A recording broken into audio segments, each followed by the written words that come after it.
आज का विषय है आषाढ़ अमावस्या व्रत कथा।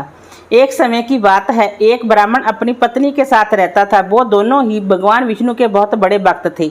दोनों प्रतिदिन अपना ज्यादातर समय भगवान का ध्यान और पूजा पाठ में बिताते थे। ब्राह्मण का घर धन धान्य से भरा हुआ था, किंतु संतान न होने के कारण यह दंपति अत्यंत दुखी रहता था। एक दिन ब्राह्मण ने अपनी पत्नी से कहा कि मैं तपस्या करने के लिए वन में जा रहा हूँ।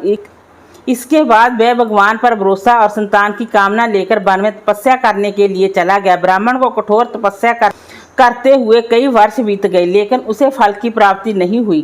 अंत में हार मानकर ब्राह्मण ने अपने जीवन को समाप्त करने का निर्णय लिया। अपने जीवन समाप्त करने के बारे में सोचकर उसने पेड़ की डाली पर फांसी का फंदा डाल दिया और अपने गले पर बांधने लगा।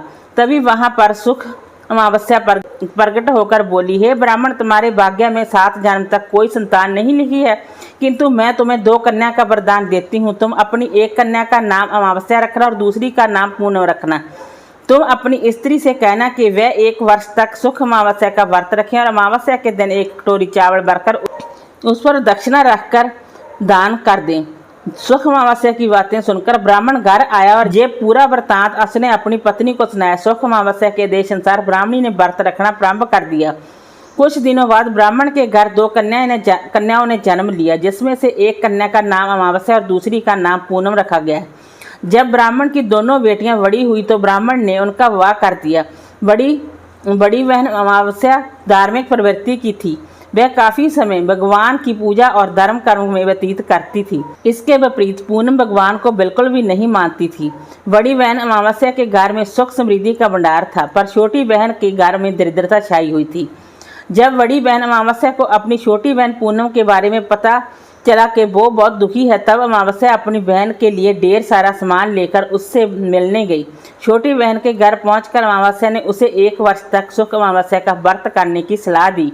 साथ ही अमावस्या ने व्रत को विधि पूर्वक करने के बारे में पूनम को बताते हुए ये भी कहा कि तुम 1 वर्ष तक सुख अमावस्या का व्रत करना और 1 कटोरे में चावल भरकर उसे दान कर देना। ऐसा करने से तुम्हारे सभी कष्ट दूर हो जाएंगे और घर में सुख समृद्धि आएगी। पूनम ने अपनी बहन की बात को मानते हुए बिल्कुल ऐसा ही किया, जिसके बाद 1 साल के भीतर पूनम का घर धन धान्य से भर गया और उसके घर एक बेटे ने जन्म लिया। इसी प्रकार जो भी विधि पूर्वक सुख अमावस्या का व्रत करता है, उसके घर में सुख समृद्धि आती है। वीडियो अच्छी लगी हो तो लाइक कीजिए, शेयर कीजिए, सब्सक्राइब कीजिए। Thanks for watching this video.